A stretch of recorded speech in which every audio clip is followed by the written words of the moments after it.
Halo semua, kembali lagi di channel Naik Level. Pada video kali ini, saya mau update analisa saham Adaro ya. Di mana ini sudah rilis laporan keuangan kuartal 1 2023 tanggal 2 Mei ya. Terakhir saya update Adaro itu tanggal 7 Maret ya, dan hari ini tanggal 19 Mei.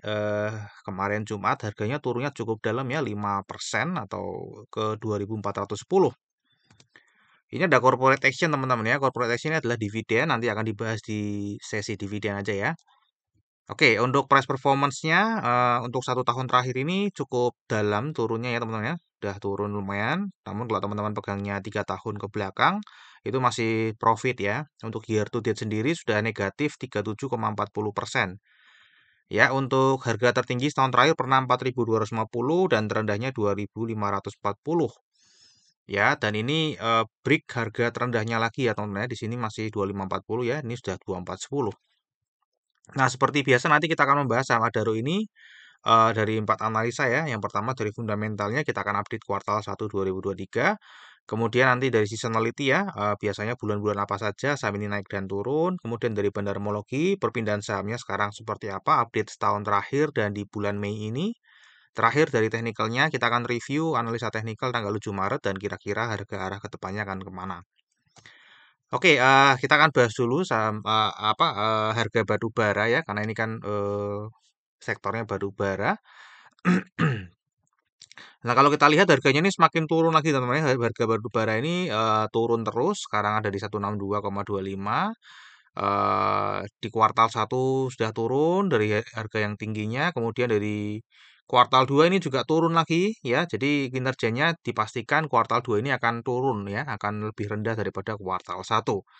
Nah, kalau kita lihat, kita bandingkan dengan harga batu bara ya, kemungkinan ya prediksinya, kemungkinan kalau harga batu bara ini akan turun terus sampai ke 100 di 2023 ini, kembali ke sekitar angka 100-an, maka kinerja perusahaannya kira-kira akan mirip dengan tahun 2022 teman-teman ya.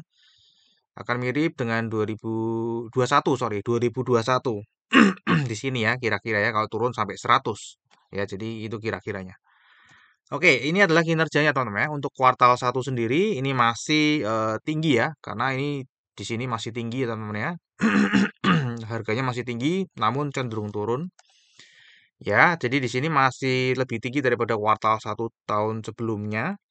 Inilah kotornya juga masih sama, ini sama semua ya. Jadi masih tembus all time high ya. Tembus all time high karena dulu kan di sini masih rendah, kemudian dia naiknya baru terakhir-terakhir ya. Dan ini dia startnya dari tinggi, kemudian baru turun. Nah, untuk struktur pendapatnya sendiri di kuartal 1 masih ini sudah mulai naik ya sebenarnya.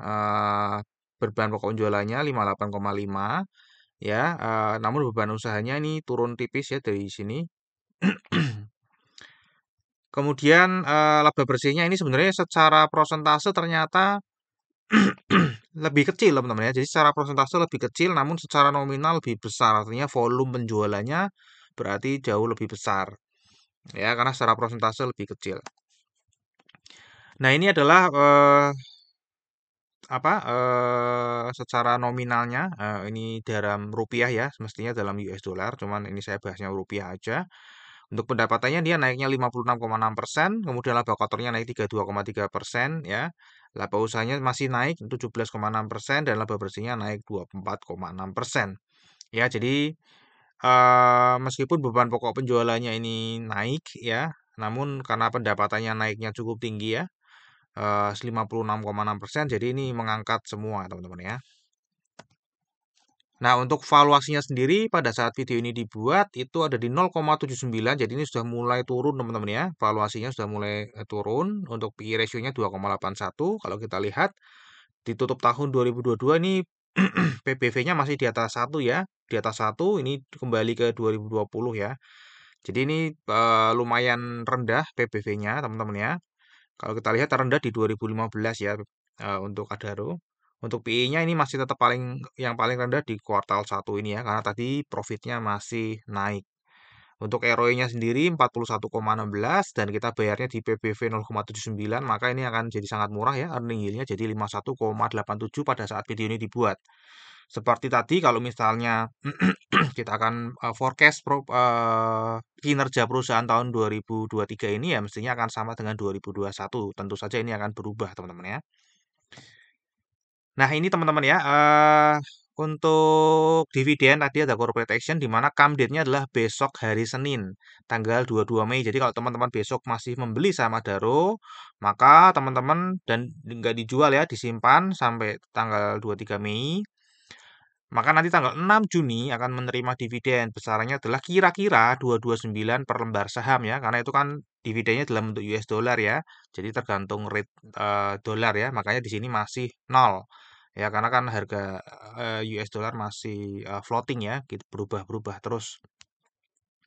Jadi bentuk dolar nanti pembayarannya bentuk rupiah tergantung kurs pada saat itu. Ya, kalau kursnya pada saat ini ya kira-kira 229 lah ya. Kalau dibagi dengan harga saat ini ya kira-kira dapat 9,5%. Ya.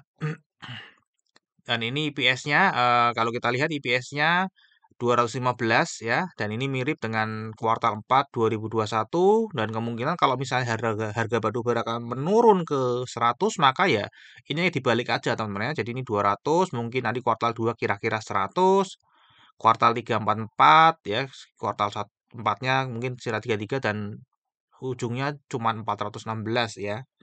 Kira-kira seperti itu IPS-nya 416. Oke, ini dari sisi dividennya, kemudian dari seasonality-nya kalau kita lihat memang Mei dan Juni ini cenderungnya masih turun ya, masih turun. Kemudian ini baru naik bulan Juli, Agustus, September, Oktober, ini kuartal 3. Ini di kuartal 3 sorry ya. Ini kuartal 3 ya ternyata ya. Juli, Agustus, September ini kuartal 3, kemudian Oktober dan Desember ya. Oke. Nah, untuk bandarmologinya sendiri ini dimiliki oleh masyarakat lah ya, ini kita bilangnya lainnya ini masyarakat 46,72, kemudian ada Adaro Strategic Investment 43, ada Pak Garibaldi Thohir dan Syam Treasury ya.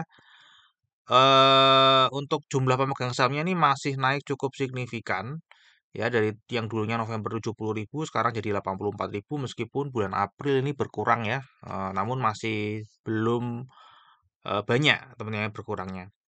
Untuk partisipasi investor asing di sini cukup oke ya, 30 persenan ya. Kita bisa mempertimbangkan investor asing di sini pergerakannya. Nanti kalau kita lihat dari kepemilikannya, supply-nya, tapi dia tidak menguasai supply teman-teman ya. Oke, kalau kita lihat di bulan Mei ini investor asing sedang buang barang cukup besar ya. Nggak heran tadi harganya bisa turun ya cukup jauh. Dan kalau kita lihat juga di sini, ini adalah kepemilikannya ada di lokal 80,40% dan investor asing ada hanya 19,6%. Jadi meskipun partisipasinya cukup oke, namun dia bukan penguasa supply ya. Namun ini kan masih termasuk dengan saham pengendali ya. 31 ini saya take out aja saham pengendalinya sehingga ini yang beredar di luar pengendali. Ya, di luar pengendali investor asing lumayan lah ya, 34,95 namun dia masih belum menguasai supply.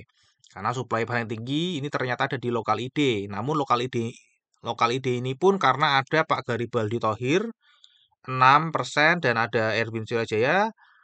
Ini kalau di total kira-kira ya 10% ya, kira-kira 10%. Jadi untuk lokal ID-nya kira-kira 26% kalau dipotong dari big player yang menggunakan nama pribadi ya. Oke, tadi kalau kita lihat investor asing sedang buang barang setahun dari kuartal 4 sampai hari ini ya, dan kalau kita lihat dari setahun terakhir ini juga ada satu yang buang besar, uang besar ya. Itu adalah reksadana lokal ya. Jadi reksadana lokal ini masih ada yang buang barang secara berkelanjutan ya setiap bulan. Ya, kemudian ini ada juga ada sekuritas ya, ini terakhir-terakhir ya juga buang barang. Foundation juga buang barang ya. Jadi banyak sekali uang besar yang buang barang. Ya, yang nampung memang ada beberapa uang besar, namun investor retail lokal lah yang menampungnya paling banyak teman-teman ya, sehingga tadi harganya turun karena demand-nya adalah demand yang kecil atau investor retail lokal ya, sehingga yang buang itu uang besar, yang menampung uang kecil ya, jadi harganya cenderung turun. Nah, ini untuk bandarmologinya kalau kita lihat di bulan Mei ya, dari 1 Mei sampai sekarang ini juga terlihat sedang distribusi. Tadi investor asing sedang distribusi di bulan Mei, ada reksadana, ya. Jadi berbarengan sehingga harganya drop teman-teman ya. Dan yang menampung lokal ide ya, lokal ide. Jadi nggak kuat menahan demand yang dibuang oleh uang besar. Ya, sehingga ini masih distribusi, masih turun harganya. Oke, ini adalah analisa tanggal sebelumnya teman-teman ya, di bulan Maret yang saya sudah sampaikan pada saat itu harganya di sini dan waktu itu saya prediksi harganya akan turun ke 2720, kemudian akan naik, naik, kemudian dia akan ke 3450 bahkan bisa sampai ke 4060 ya dan ternyata salah ya teman-teman ya. Memang betul waktu itu turun ya 2720, dia naik lagi ke sini ya, betul turun lagi. Namun ternyata setelah turun lagi dia nggak memantul ke sini teman-teman ya, nggak memantul ke 3450 ya. Nah, setelah turun dia tidak memantul ke 350, malah dia break ke bawah ya, break ke bawah dan mulai membentuk pola downtrend karena dia break dari support support ini teman-teman, support 2720 di break. Ini pasti break ya karena dua kali. Ini mulai membentuk pola downtrend meskipun downtrendnya ini cukup tajam ya. Jadi kalau cukup tajam ini mungkin ada koreksi yang cukup tajam juga untuk kenaikan ke atas. Jadi kemungkinan setelah ini dia akan memantul ya, memantul naik, kemudian namun ya potensinya memang akan turun ya, akan turun nanti di bulan Juli baru dia akan naik di sini, ya mungkin dia akan naik lagi ya, kira-kira seperti itu. Ya oke, ini kira-kira kedepannya. Kalau misalnya harganya apa betul harga batu bara akan turun lagi sampai itu ya kemungkinan dia bisa kembali ke harga 1.600 ya. Ada kemungkinan kalau harga batu bara ini kan tergantung harga batu bara ya. Kemungkinannya kalau misalnya harga batu bara turun ke 100 lagi di akhir 2023 ya kemungkinan bisa ke 1.600. Oke, sekarang kita bahas dari sahamnya tadi dari fundamental kinerja jangka pandangnya naik, namun ini siklikal ya. Di kinerja jangka pendeknya juga naik. Valuasi murah, ini rutin bagi dividen dan nanti kalau teman-teman beli sahamnya besok 9,5% ya, tentu saja ini dengan resiko karena harga batu bara sedang mengalami penurunan ya. Untuk seasonality potensi naik di kuartal 3 ini sorry ini salah ya, kuartal Juli itu masuk kuartal 3 ya. Di kuartal 3 kemudian Oktober dan Desember. Untuk bandarmologi tadi dari April ke April sedang terjadi distribusi ya dari beberapa uang besar dan yang menampung kebetulan investor retail lokal sehingga nggak kuat untuk menahan supply-nya, demand-nya lebih rendah. Kemudian 1 sampai Mei juga terjadi distribusi teman-teman ya. Dan teknikal ini sedang membentuk pola downtrend ya kalau misalnya harga batu baranya masih turun terus kemungkinan pola downtrendnya akan berlanjut sampai 1.600. Namun kalau harga batu baranya sideways kemungkinan dia akan bisa memantul ke atas. Ya, terakhir disclaimer ya. Jadi analisa yang saya bagikan di YouTube ini adalah analisa saya pribadi yang tentu saja juga bisa salah. Ini bukan ajakan jual atau beli saham Adaro. Silakan teman-teman tetap wajib melakukan analisa sendiri jika ingin membeli atau menjual saham Adaro. Sampai di sini dulu video analisa saham Adaro. Semoga bisa bermanfaat. Kita akan ketemu lagi di video yang berikutnya.